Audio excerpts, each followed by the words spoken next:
I learned some about President Park Chung-hee, and I have a lot of respect for him because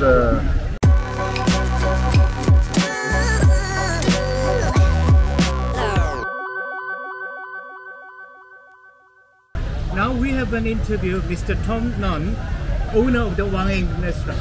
Could you introduce yourself first? Okay, my name is Tom Lam. I came from the south, but I live in Hanoi since 1989 until now. Yes. Did you work for the foreign affairs of No, I did not work for the foreign affairs, but I was living in the United States. Yes. However, in 1989, the United Nations asked me to return to Vietnam to help the government, and I did. I returned in early 1989. When did you leave Vietnam? I was among the last South Vietnamese who left from the roof of the U.S. Embassy in Vietnam in April 30th, 1945. 1975. Wow, the very last day of the war. Yes. Okay. So, what do you think about the Korean President Park Chung-hee? Well, you know that I learned some about President Park Chung-hee, and I have a lot of respect for him because even though he was labeled a dictator, but his dictatorship for the good of the Korea, for the good of the Korean people, and you know he built Korean from the bottoms up.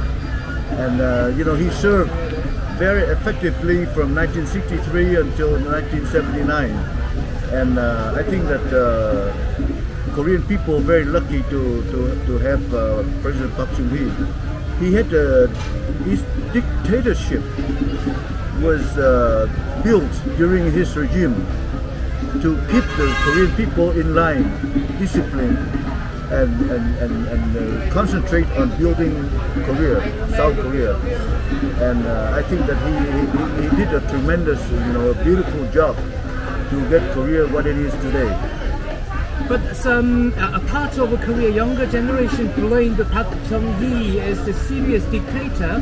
Then they insist that without his dictatorship, Korean still can make the industrialized country.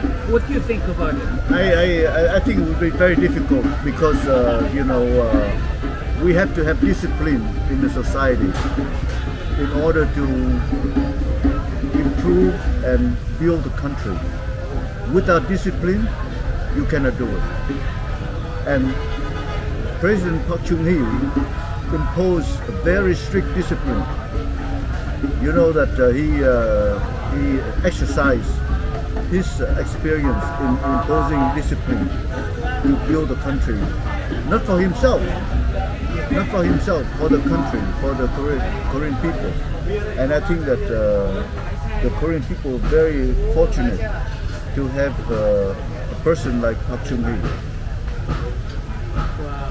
So, if you have a chance to meet Park Chung-hee in person, so what do you want to ask him? Well, I would ask him the way that he conduct and manage and build the country of South Korea, because South Korea, when he took over, the economy was very in bad shape. But because of his discipline, he turned the country of South Korea around into a powerful country. You have to be like that in order to protect your country. Without discipline, you cannot do it. So, as a last question of the day, could you leave a message to the Korean people about Park Chung-hee? I think that I think the Korean people are very fortunate to have a person like Park Chung-hee, because he has a vision far away how to make Korea strong. And in order to get Korea strong, you have to have discipline. And you cannot call him a dictator, because he imposed discipline for the good of the Korean people, not for himself. He sacrificed his own life. I remember when he built a highway in Korea, he himself looked at how many ton of sand, how many ton of stone, how much it cost, and then he gave it to the constructor. This is only how much you must build this, so no one can corrupt. He used that kind of policy, and I think that many people in the world expect to have a person like Park Chung-hee in their country. But the South Korean people are very, very lucky to have Park Chung-hee, person that the world respect. The world look at Park Chung-hee not as a dictator, as a man who imposed strict discipline in order to build and develop the country. Not for him, not for his own good, for the good of the Korean people. Thank you for your very impressive comment, and thank you for accepting our request. Thank you. To have an interview. Thank you. Thank you. Thank you.